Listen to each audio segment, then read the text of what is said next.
Minority को define कर दिया जाए, 1% से कम वाला माइनॉरिटी। फिर एक शब्द जोड़ दिया जाए इसमें, इक्वल, तो राइट टू इक्वल एजुकेशन हो गया। धर्म और रिलीजन को डिफाइन कर दिया जाए तो हमारी भगवत गीता, हमारा रामचरितमानस, हमारा वाल्मीकि रामायण, हमारे चारों वेद, ये क्या हो गया? रिलीजियस बुक या धार्मिक किताब क्या हो गई? ये उसको पढ़ाने का कोई बैन नहीं है। आर्टिकल 28 तो कहता है रिलीजियस बुक नहीं पढ़ाना। रिलीजियस बुक क्यों नहीं पढ़ाना? मतलब कुरान नहीं पढ़ाना, बाइबल नहीं पढ़ाना, और भी जो रिलीजियस बुक्स को नहीं पढ़ाना। अब अंतर क्या है? क्यों नहीं पढ़ाना? क्योंकि वेद, पुराण, गीता, रामायण, ये संविधान का जो शब्द है ना, equality, justice, liberty, fraternity, unity, national integration, ये हमारे शब्द हैं। हालांकि हमने संविधान बाहर से नकल किया, कुछ यहां से 10 देशों से नकल किया, लेकिन एक्चुअली उन 10 देशों ने हमारे वेदों की नकल किया था। इक्वलिटी शब्द आने से हजारों साल पहले हमारे पास शब्द था वसुधैव कुटुंबकम, हजारों साल पहले। समता, समानता, समरसता, ये हमारे वेदों का मूल है। Equality, justice, liberty, fraternity, unity, national integration हमारे वेदों का मूल है। शास्त्रार्थ हमारी परंपरा है। आप बाइबल के ऊपर शास्त्रार्थ कर सकते हैं क्या? जोर से बोलिए जरा। आप बाइबल में जितनी बातें लिखी हैं उसको ऐसे आमने सामने बैठ के चर्चा कर सकते हैं क्या? कुरान में जो बातें लिखी उस पर चर्चा कर सकते हैं क्या? नहीं। लेकिन आप ढोल, गवार, शूद्र, पशुनारी पे खूब चर्चा कर सकते हैं, कोई दिक्कत नहीं। आप वेदों पे खूब चर्चा कर सकते हैं।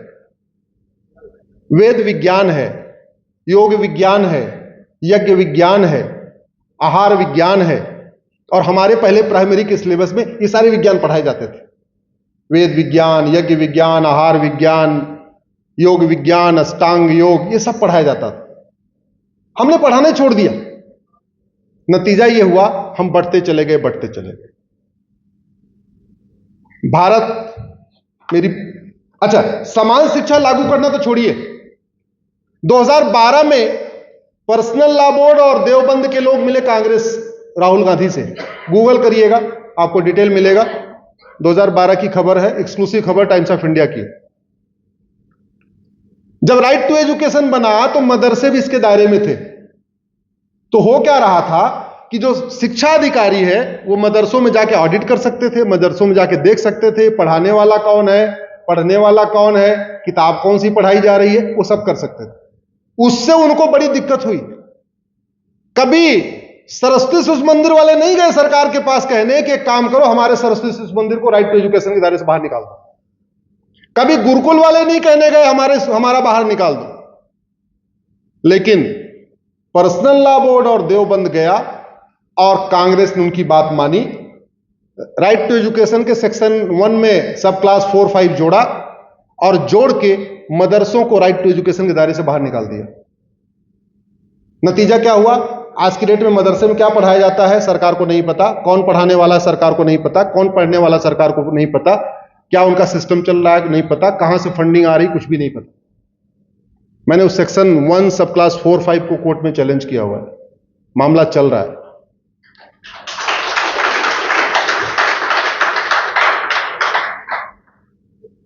सरकार केवल समान शिक्षा लागू कर दे, मैं कहता हूं भारत की आधी समस्या खत्म हो जाएगी। दोबारा फिर से वही गुरुकुल वैदिक शिक्षा व्यवस्था लागू कर दे, भाईचारा भी बढ़ेगा, क्लासेस क्रिएट हो गई है, क्लासेस भी खत्म हो जाएंगी, झगड़ा भी बहुत सारा खत्म हो जाएगा। और यह संभव है। भाई, बंगाल के बच्चे की किताब और गुजरात के बच्चे की किताब अलग क्यों होनी चाहिए? एक सिपाही और ब्रिगेडियर साहब के बच्चे की किताब अलग क्यों होनी चाहिए? कप्तान और कलेक्टर के बच्चे की किताब अलग क्यों होनी चाहिए? मेरे बेटे की किताब और मेरे ड्राइवर के बेटे की किताब अलग क्यों होनी चाहिए? फिजिक्स की किताब पूरे देश की कॉमन हो सकती है, केमिस्ट्री की पूरी कॉमन हो सकती है, जूलॉजी की पूरी कॉमन हो सकती है, बॉटनी की पूरी कॉमन हो सकती है, इंग्लिश की पूरी कॉमन हो सकती है, हिंदी की पूरी कॉमन हो सकती है, संस्कृत की पूरी कॉमन हो सकती है। बस इतना ही तो करना है, अपनी अपनी मातृभाषा में पढ़ना है। तमिल वाला तमिलनाडु वाला अपनी भाषा में पढ़ेगा, कश्मीर वाला अपनी भाषा में पढ़ेगा, महाराष्ट्र वाला मराठी में पढ़ेगा, गुजरात वाला गुजराती में पढ़ेगा, बंगाल वाला बंगाली में पढ़ेगा। सबसे बड़ी बात ये जो कास्ट है ना, ये कास्टिज्म भी खत्म हो जाएगा, क्षेत्रवाद भी खत्म होगा, भाषावाद भी खत्म होगा। आपका जो दलित बनाम सवर्ण का झगड़ा ये बहुत कम हो जाएगा जब सबकी सब किताबें एक हो जाएंगी। और सबसे बड़ा फायदा ये होगा, सबको समान अवसर मिलने लग जाएगा। आज की डेट में सारे एंट्रेंस एग्जामिनेशन एक है, चाहे वो जेई है, चाहे वो नीट है, चाहे मेडिकल हो, चाहे एनडीए हो, चाहे क्लैट हो, जितने एग्जाम है सारे पेपर कॉमन है, लेकिन किताबें सबकी अलग अलग हैं। नतीजा ये हुआ कि बिना कोचिंग किए आपको एग्जाम क्वालिफाई नहीं कर सकते। बच्चा कितना भी टैलेंटेड हो, बिना कोचिंग किए वो आईआईटी क्वालिफाई नहीं कर पा रहा है, बिना कोचिंग किए वो मेडिकल में जा ही नहीं पा रहा है, बिना कोचिंग किए वो एनडीए में जा ही नहीं पा रहा। क्यों? क्योंकि जो पढ़ाया जाता है वो पूछा नहीं जाता, जो पूछा जाता है वो पढ़ाया नहीं जाता। अरे भैया, जो पढ़ाना जो पूछना वही पढ़ा लो, और जो पढ़ाते वही पूछ लो, खत्म हो गई समस्या। भारत में यूनिफॉर्म एजुकेशन सिस्टम लागू करना जरूरी है, हमारा सही इतिहास पढ़ाना जरूरी है, जो गुलामी की परंपराएं चल रही हैं उसको ठीक करना जरूरी है, जो गुलामियों की कुरीतियां जो चल रही हैं उसको ठीक करना जरूरी है। जब तक इसको हम ठीक नहीं करेंगे तब तक भारत में स्वतंत्र हो पाएगा, न भारत संप्रभु हो पाएगा। भारत ऐसे ही रहेगा जैसे चल रहा है। अब सवाल यह है कि आप लोग क्या कर सकते हो।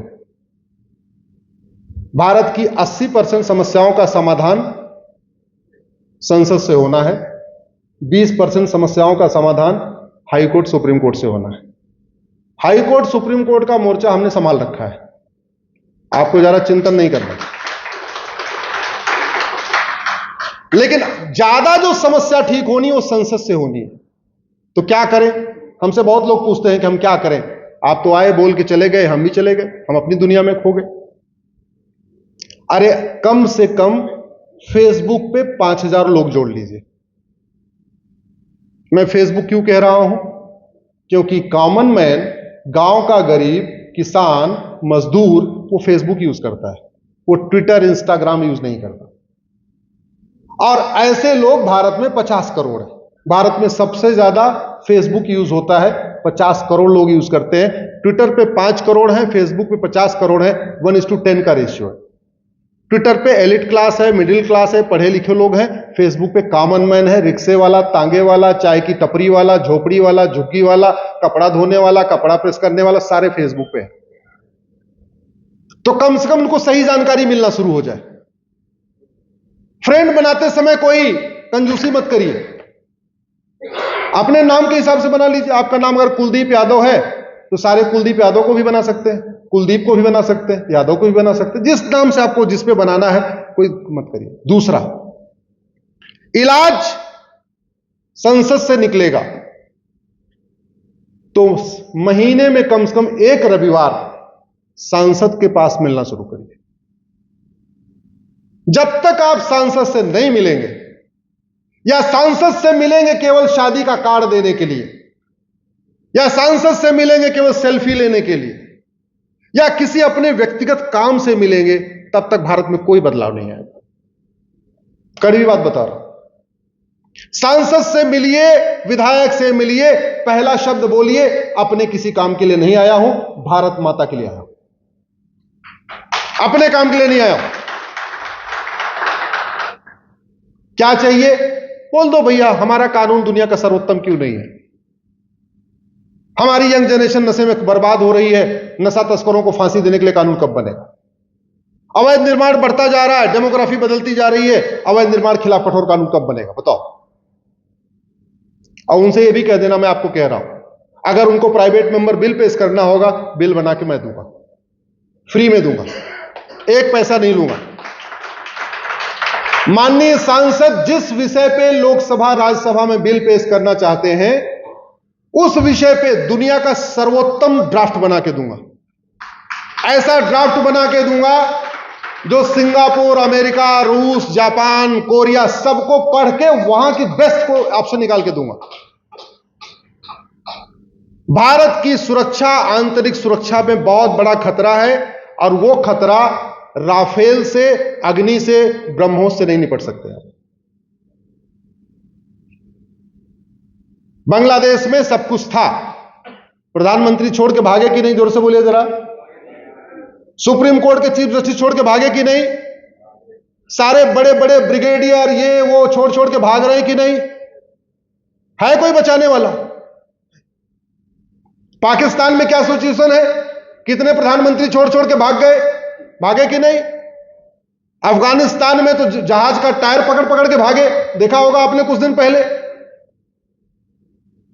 हम बहुत बड़े खतरे में हैं। कभी गूगल करिएगा biggest Jamaat of the world, आपको डिटेल मिलेगा। बहुत बड़े खतरे में, biggest Jamaat of the world, आपको समझ में आएगा। और आपके इस सोफे पे सब लोग अलग अलग क्लास के बैठे हुए हैं। आपके नीचे जो सांप बैठा हुआ है, ये सोच के काटेगा क्या ये टीचर है कि डॉक्टर है कि इंजीनियर है? सोचता है क्या? वो काटेगा। काटते समय देखेगा क्या सर बैठे हैं कि मैडम बैठी हैं, जज साहब बैठे हैं कि पेशकार बैठा है कि हवलदार बैठा है? नहीं। और सांप सबके बिस्तर के नीचे है। आप आराम से सो रहे हैं क्योंकि आपने नीचे झांक के देखा नहीं है, और मैं बेचैन हूं क्योंकि मैंने झांक के देख लिया। 2022 में 90 जिलों में गया था, 2023 में 115 जिलों में गया था, 2024 का 72वां जिला है। 2023 में एक रविवार अपने घर में था क्योंकि उस दिन दिवाली थी। 2024 का वो रविवार अभी तक आया नहीं है कि मैं अपने घर में रहूं। Monday to Friday Supreme Court, High Court रहता हूं, सैटरडे संडे बाहर घूमता रहता हूं। एक ही उद्देश्य है, एक ही कारण है, क्योंकि आपको अपने नीचे सांप नहीं दिख रहा है और मुझे आपके नीचे सांप दिख रहा है। बेचैनी का कारण यह है कि मैंने पढ़ा है कि पर्शिया ईरान कैसे बना जहां 90% पारसी थे। मैंने पढ़ा है कि दुर्योधन का ननिहाल गंधार अफगानिस्तान कैसे बना जहां 1805 में पंडित नंदराम टिक्कू प्रधानमंत्री हुआ करते थे। कश्मीरी ब्राह्मण थे पंडित नंदराम टिक्कू, अफगानिस्तान के प्राइम मिनिस्टर हुआ करते थे और इतने पॉपुलर थे, खूब विकास किया, सड़कें बनाई, तालाब बनवाए, ये बनवाया वो बनवाया, अपनी फोटो लगा के सोने चांदी का सिक्का चलवा दिया था, इतने पॉपुलर थे। और 1820 में परिवार सहित वहां से भाग गए। मैं बेचैन इसलिए हूं क्योंकि मुझे पता है कि राजा भरत का ननिहाल जहां से माता कैकेयी आई थी, वो पहले कैकेय था, अब उसको पाकिस्तान कहते हैं। और पाकिस्तान में क्या सिचुएशन है पर आप सब जानते हैं। देखते ही देखते भारत के 9 हिस्से निकल गए। भारत के 9 राज्यों में खत्म हो गए। एक मेरी अलग पीआईएल चल रही है। भारत के 9 राज्यों में हिंदू खत्म हो चुके हैं सर। 800 जिलों में से 200 जिलों में खत्म हो चुके हैं। 6000 तहसीलों में से 1500 तहसीलों में खत्म हो चुके हैं। यह संविधान तब तक है जब तक भारत में हिंदू बहुसंख्यक है। यह सेकुलरिज्म तब तक है जब तक भारत में हिंदू बहुसंख्यक है। यह समाजवाद, गांधीवाद, नेहरूवाद, राष्ट्रवाद, अंबेडकरवाद तब तक है जब तक भारत में हिंदू बहुसंख्यक है। यह डेमोक्रेसी तब तक है जब तक भारत में हिंदू बहुसंख्यक है। नहीं तो ऐसे ही आप कॉमन सेंस यूज कर लीजिए ना। जो हमारे आजादी के फ्रीडम फाइटर्स थे, उन्होंने केवल इस वर्तमान भारत को आजाद कराया था, ये उस पाकिस्तान बांग्लादेश को भी आजाद कराया था? जोर से बोलिए जरा। अरे पूरे को आजाद कराया ना। गांधी जयंती पाकिस्तान बांग्लादेश में होती है क्या? जोर से बोलिए। नेहरू जयंती पाकिस्तान बांग्लादेश में होती है क्या? अंबेडकर जयंती पाकिस्तान बांग्लादेश में होती है क्या? सावरकर जी को कोई वहां पूछने वाला है क्या?